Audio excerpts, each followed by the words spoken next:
थी। महात्मा गांधी की सबसे बड़ी समस्या में से एक अम्बेडकर भी थे। अंग्रेज तो थे ही थे, उनसे बड़ी समस्या ये है कि यार अंग्रेजों को भेजो ना, समाज क्यों बदल रहे हो। और ध्यान रखना 1936 है, इस समय डॉक्टर अम्बेडकर ठीक ठाक पावरफुल हो चुके थे, अच्छी खासी प्रसिद्धि उनको मिल चुकी थी। महात्मा गांधी की सबसे बड़ी समस्याओं में से एक अम्बेडकर भी थे। अंग्रेज तो थे ही थे, उनसे बड़ी समस्या ये है कि यार अंग्रेजों को भेजो ना, समाज क्यों बदल रहे हो। और अम्बेडकर साफ साफ कह रहे थे कि अगर मुझे अपने हित और देश के हित में चुनना हो तो देश का हित नंबर 1 पे है, पर यदि मुझे दलितों के हित और देश के हित में चुनना हो तो मैं दलितों के हित को प्राथमिकता पे रखूंगा। क्योंकि अगर अंग्रेज चले गए ऐसे ही तो यहां के सवर्ण हमें छोड़ेंगे नहीं, और दलितों की पराधीनता अंग्रेजों के आने से पहले ज्यादा थी, अंग्रेजों की उपस्थिति के समय कम पराधीनता थी। आपको गुस्सा तो आता होगा अम्बेडकर पे कई बार, क्या ये कैसा आदमी था, है ना, लेकिन आप तर्क सुनेंगे तो दंग रह जाएंगे, तर्क अच्छे हैं। और मजे की बात है कि भारत की संविधान सभा में अम्बेडकर जितनी पढ़ाई पूरी संविधान सभा में एक भी मेंबर ने नहीं कर रखी थी। केवल एक BN राव थे जो एडवाइजर थे, उनके पास ठीक ठाक पढ़ाई थी, उन्हें छोड़ दें, बाकी सब मिट्टी के मतलब पेंदे टाइप के थे, प्यादे थे उनके सामने। पढ़ाई लिखाई का जो लेवल अम्बेडकर साहब का है वो किसी का नहीं है। तो कुछ लोग मैंने देखा कि सवर्ण मानसिकता के कुछ लोग अम्बेडकर को देशद्रोही घोषित करना चाहते हैं इन्हीं कथनों से कि दलित प्रश्न और देश के प्रश्न में दलितों को प्राथमिकता दूंगा, तो बुरा मान जाते हैं। और उन्हीं से आप पूछो कि अगर हिंदू का प्रश्न हो और देश का प्रश्न हो, किसी प्राथमिकता दोगे, तो हिंदू, हिंदुस्तान है, मगर समझते हो तो हिंदुस्तान है बोलते हैं, हिंदुस्तान है। मुसलमान तो आए हैं, जा भी सकते हैं, लेकिन हिंदुस्तान है।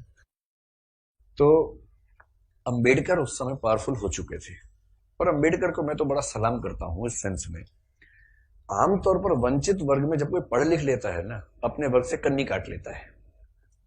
रिजर्वेशन का सबसे बड़ा दुख ये है, रिजर्वेशन का सुख ये है कि वंचित वर्गों के लोग आने लगे हैं सत्ता में, और जैसे ही एक गांव से एक बच्चा, दलित बच्चा IAS बनता है ना, पूरा गांव IAS बन जाता है। आरक्षण के वित्तीय लाभ केवल उस व्यक्ति को मिलते हैं जिसको आरक्षण मिला है, पर सामाजिक राजनीतिक लाभ पूरे गांव, पूरे कुनबे, पूरे कस्बे, पूरे शहर को मिलते हैं। कि हमारे गांव का चंदू IAS बना है, और चंदू वर्ग में मान लीजिए SC या ST में आता है, उस दलित जाति के उस गांव के और आसपास के 100 गांव के सब व्यक्तियों के पास कॉन्फिडेंस आ जाता है। कुछ बिगड़ा, चंदू को फोन लगा दिया, चंदू, चंदू बिटवा देखिए जरा। अब पुलिस वाले ने रोका, लाइसेंस के लिए, रुको रुको बात करवाते हैं, ऐसे करके कह रहे किसको फोन करो, चंदू को फोन करो, छोड़ दो कोई बात नहीं, आप जाओ जाओ जाओ, आप गाड़ी कैसे भी ले जाओ, सिर के ऊपर रख के ले जाओ, कोई बात नहीं, हम कुछ नहीं बोलेंगे। कॉन्फिडेंस लेवल बढ़ जाता है। एक रिजर्वेशन का फायदा ये होता है, आर्थिक फायदा नहीं होता, रिजर्वेशन आर्थिक मामला नहीं है, तो सामाजिक राजनीतिक समतलीकरण का मामला है, उसमें उसको देखना है। और अम्बेडकर ने, आजकल क्या होता है कि जो बच्चा IAS बनता है सबसे पहले कोशिश करता है कि उसकी जाति किसी को पता ना लगे कि वो रिजर्वेशन में है, और बहुत सारे लोग SC ST या OBC से रिजर्वेशन का लाभ लेकर अगर IAS बनते हैं तो कोशिश करते हैं कि शादी जैसे सवर्ण समाज में हो, क्योंकि IAS खुद एक जाति है, उस जाति में शादी कहीं भी हो सकती है, वहां जाति प्रथा बीच में नहीं आती है।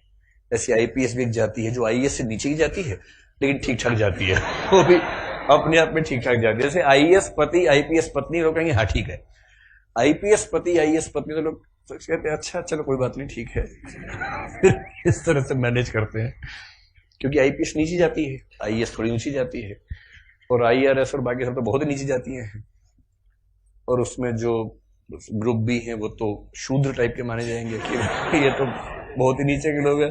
बेशक UPSC ने सफलता दी हो, पर ये तो ये नहीं चलेंगे, इनके 10 नंबर कम आए से, इनको बाहर करो यहाँ से।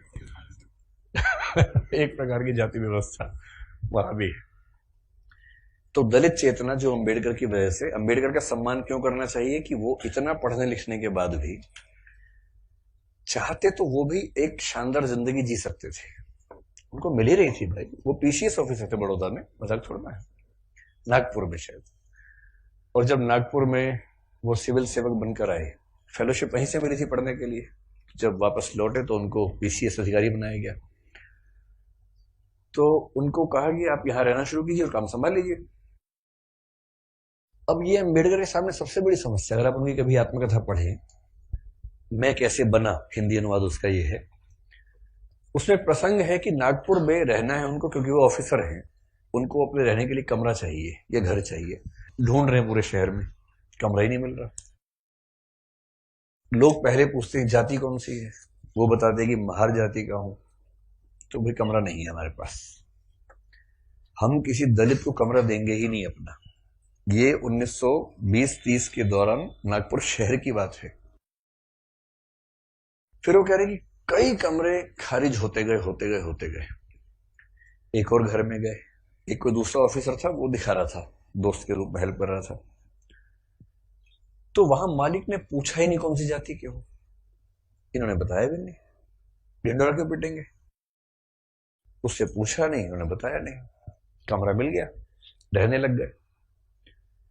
और फिर वो देखते हैं कि एक दिन अचानक सुबह उठा तो बहुत शोर मचा हुआ था, मुझे लगा पता नहीं क्या हो गया, खिड़की से नीचे देखा तो हजारों की भीड़ हाथ में डंडे भाले हथियार लेके खड़ी हुई थी। उनको पता लग गया था कि एक दलित आदमी इस घर में रहता है और वो भीड़ मेरा कत्ल करने के लिए आई थी। और उसके बाद कुछ दोस्तों की मदद से पता नहीं पीछे के दरवाजे से कहां से किसी तरह से उनकी जान बचा के भगाया गया उनको। इस दौर से वो गुजरे थे। ये उसी देश की बात चल रही है, सारे जहां से अच्छा हिंदुस्तान हमारा, हम बुलबुलें हैं इसकी, ये गुलसिता हमारा, उसी की बात चल रही है। किसी और देश, पाकिस्तान की बात नहीं चल रही है, उसमें पाकिस्तान था ही नहीं, पाकिस्तान पेट में था उस समय अभी हुआ नहीं था, मतलब होने वाला था, अभी नहीं हुआ था। तो उस देश की बात है। और जब वो स्कूल में पढ़ते थे तो स्कूल में पढ़ते इसलिए थे कि उनके पिता सरकारी नौकरी में थे, तो थोड़ा सा ठीक स्थितियां थी उनकी, इसी स्कूल में एडमिशन मिल गया।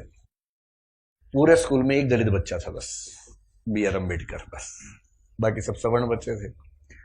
अब दलित बच्चा कैसे हैंडल करे, वो पानी पीने जाएगा, पानी को छू देगा, पानी पवित्र हो जाता है, उसमें हीलियम आ जाता है हाइड्रोजन की जगह। उसके बाद जैसे दलित बच्चा छूएगा, हाइड्रोजन के गुण बदल जाएंगे उसमें। तो एक व्यवस्था थी कि भाई पानी पीने की एक जगह थी सबके लिए, एक अलग से मटका था अम्बेडकर के लिए, अलग से रखते थे दूर, उनको वहीं पीना है और मटके को हाथ नहीं लगाना है।